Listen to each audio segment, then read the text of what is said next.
So, I live with my college roommate, Jake, who's always been aggressively average when it comes to lifestyle choices. But last month, he watched a documentary about food being medicine, and overnight, he became Kale's #1 fan. I'm talking kale chips, kale smoothies, kale cereal, don't ask, and even kale-infused water.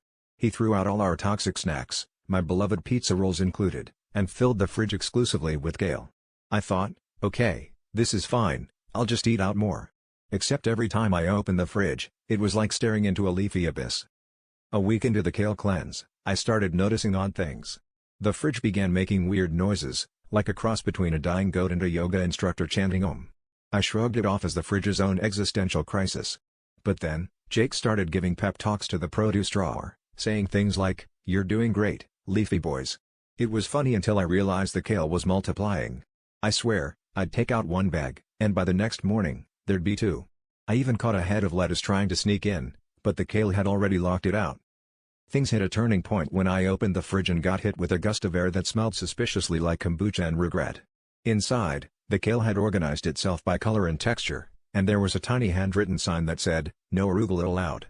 I could have sworn the crisper drawer winked at me. Jake, fully invested, started referring to the fridge as the greenhouse, and I found him one night giving the kale a motivational PowerPoint presentation titled, "Photosynthesis, you can do it."